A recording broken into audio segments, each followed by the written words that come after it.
vous le connaissez forcément tous. Il s'agit de Jordan Bardella. Et comme tout le monde, vous êtes déjà tombé sur l'une de ses apparitions médiatiques qui ressemble plutôt à ça. Si vous me permettez, parce que là, votre diatribe était bien apprise, mais excusez-moi, on ne peut pas, entre deux tours d'une élection présidentielle, se concentrer que de phrases. Calmez-vous, monsieur Darmanin, ça va bien se passer. Quand on a une augmentation, c'est très drôle ça, c'est très amusant. Aujourd'hui, dans cette vidéo, je vais vous démontrer comment Jordan Bardella est en train de rallier tout un pays à sa cause en utilisant des techniques de manipulation. Croyez-moi, après avoir vu cette vidéo, vous ne verrez plus la politique, ni même la rhétorique de la même façon. Vous vous en doutez, cette vidéo est politiquement incorrecte. Néanmoins, j'ai fait en sorte que mon script et la vidéo soient faits pour éviter la censure. C'est pour ça que chaque pilier et chaque technique sera expliqué dans son intégralité. Si tu n'es pas prêt à voir la vérité en face, quitte cette vidéo. Je n'ai rien à t'apprendre. Mais si la vérité t'intéresse, alors reste, car tu risques de voir le monde totalement différemment. Disclaimer, cette vidéo n'est en aucun cas une critique envers la personne de Jordan Bardella, ni même de son entourage, mais plus une analyse et une compréhension de son personnage politique. Aucun commentaire haineux, ni même le cyberharcèlement, ne sera toléré. Merci à tous pour votre compréhension. Bon visionnage. Tu ne devais pas le savoir, mais lorsque tu es en politique, tu dois savoir apprendre à avoir le contrôle. Et le contrôle en politique s'acquiert en répandant la peur chez les concitoyens. Comprenez une chose, Jordan Bardella est en train d'utiliser cette stratégie à la perfection. En effet, en amplifiant des menaces réelles ou imaginaires, il insuffle l'envie d'ordre chez ses concitoyens. Et dans notre cas précis, il insuffle l'envie de son ordre à lui. Mais alors, comment mettre en place cette stratégie de peur? Avez-vous déjà entendu parler de la stratégie FUD? Pour ceux qui sont experts dans le monde de la politique et ceux qui sont experts en marketing, croyez-moi, vous savez déjà de quelle stratégie je vais parler. Eh bien, la stratégie FUD, par définition de son anglicisme, se définit par peur, incertain et doute. Cette stratégie consiste à influencer autrui tout en diffusant des informations négatives qui vont être souvent hyper vagues. De ce fait, tous ces messages négatifs vont insuffler chez les personnes qui écoutent ce message l'effet de peur. Regardez l'extrait qui suit et je vais vous expliquer comment mettre en place les 5 piliers pour utiliser cette technique. Moi, je dis aux Français, mais réveillez-vous. Vous êtes en train de vous faire piller. La complicité d'un gouvernement qui accepte ce système et qui préfère, pour faire plaisir à l'Allemagne et pour faire plaisir à l'Union européenne, la mort des artisans boulangers.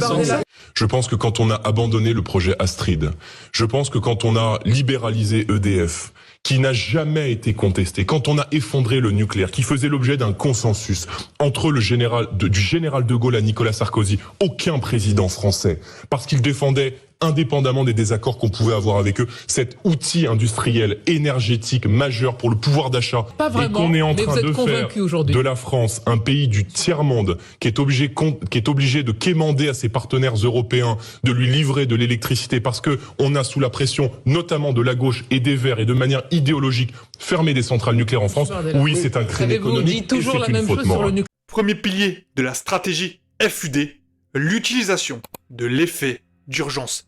Jordan Bardella, dans cet extrait, l'utilise uniquement avec sa phrase « Réveillez-vous ». L'intonation et la clarification des termes « Réveillez-vous » le montrent car il met en évidence l'effet d'urgence de la situation. Et vous le savez très bien, qu'il parle à qui? À ses concitoyens. Deuxième pilier, il s'agit de dénigrer la concurrence. En effet, Jordan Bardella, dans cet extrait, dénigre ses concurrents. Il démontre que ses concurrents sont coupables de la situation que nous avons actuellement. Il insuffle donc chez les personnes qui l'écoutent l'effet de doute. Troisième pilier, il s'agit du vocabulaire ou de la technique. Si vous regardez bien l'extrait que je vous ai montré, Jordan Bardella utilise des mots de pouvoir dans cet extrait. C'est-à-dire que les mots qu'il utilise ont des connotations émotionnelles chez les personnes qui vont les entendre piller, libéraliser ou quémander. Ce qui met donc en place l'effet d'incertain chez les personnes qui vont entendre le discours de Jordan Bardella. 4e pilier, nuancer ou généraliser.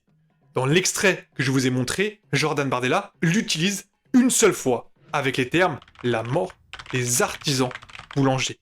Il fait référence à l'inflation exponentielle des prix et surtout des prix de l'électricité. Il généralise et nuance ses propos et démontre ainsi des familiarités avec toutes les personnes qui vont l'écouter. C'est ainsi qu'il va encore plus insuffler l'effet de peur. Et enfin, la cerise sur le gâteau, le 5e pilier, qu'on appelle l'effet médiatique. En effet, en passant à la télé, à la radio, il va amplifier son message et être entendu par plusieurs milliers, voire millions de personnes. Et c'est là que l'effet médiatique entre en jeu. Néanmoins, il est totalement possible d'utiliser la stratégie FUD avec les 4 piliers que je vous ai expliqués auparavant.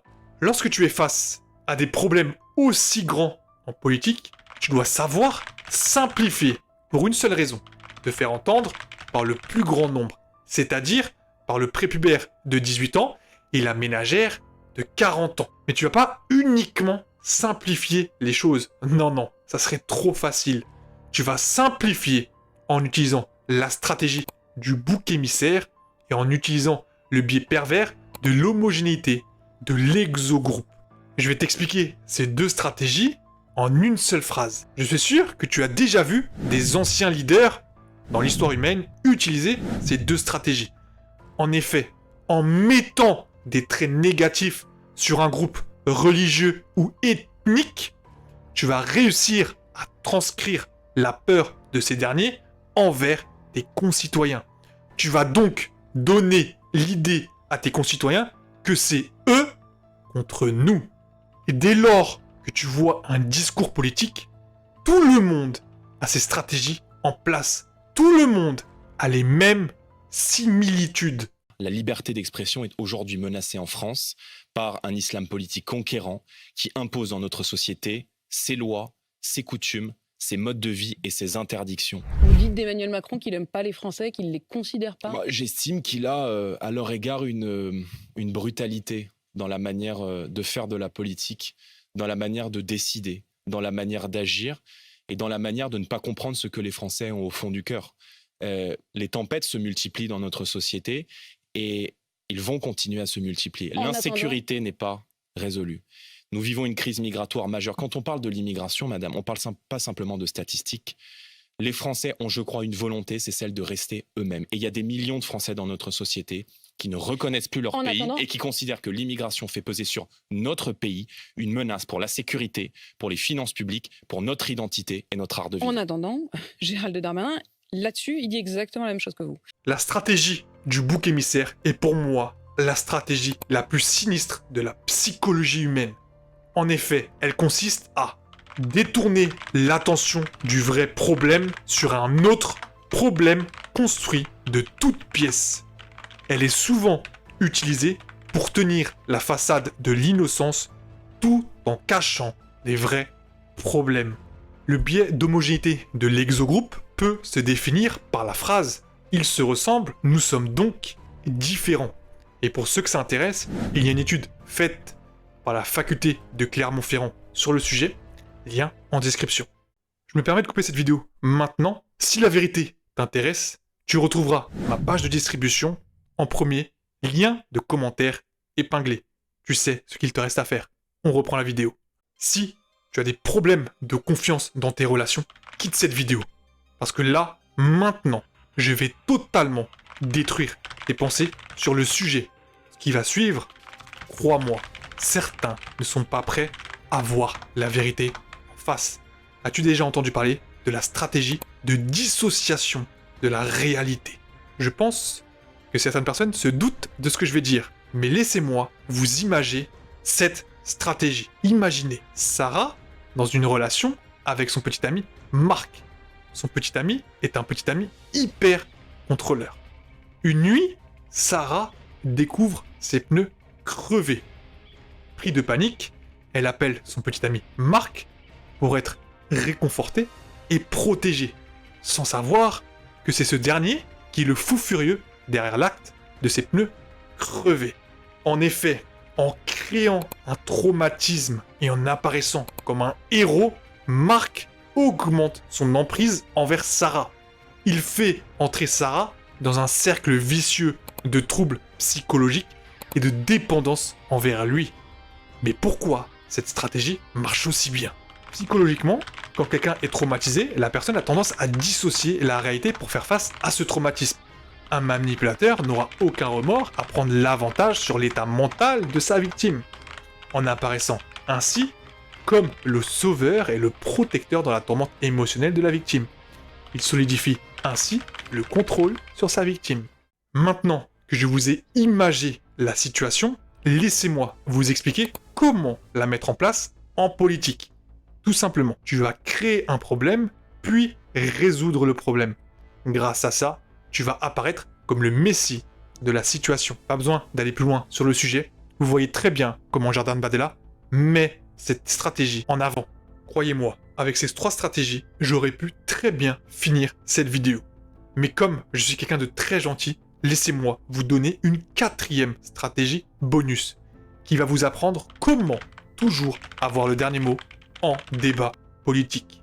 Imaginez que vous soyez dans un débat politique portant sur comment réduire le nombre d'accidents de voiture. Ton adversaire te réplique: en réduisant la limitation de vitesse, nous allons donc réduire le nombre d'accidents de voiture. Nous allons répondre: mais les accidents de voiture auront toujours lieu. Nous devrions nous concentrer sur l'origine du problème. Le but de cette phrase est très simple. Mépriser une mesure au motif que celle-ci ne permet pas de résoudre totalement le problème. C'est ça le sophisme du Nirvana. Mais pourquoi cette stratégie marche aussi bien sur notre cerveau? Tout simplement car nos cerveaux sont conçus pour chercher la perfection et une réfutation apparemment impeccable perturbera alors les pensées logiques de notre adversaire et des personnes qui nous écoutent, déclenchant ainsi un désir d'idéal alimenté par la dopamine du cerveau, les laissant ainsi chercher la solution parfaite, tandis que nous avons pris le contrôle de la conversation. En conclusion, cette vidéo est un appel. En ces temps troublés, il est facile de trouver un bouc émissaire à tous nos problèmes. Mais soyez sûr d'une chose, essayez de questionner absolument tout. Même cette vidéo, si ça vous chante. Et surtout, formez vos propres opinions. Prenez soin de vous. C'était Mickaël, le consultant préféré de ton entrepreneur préféré. On se retrouve pour la prochaine vidéo.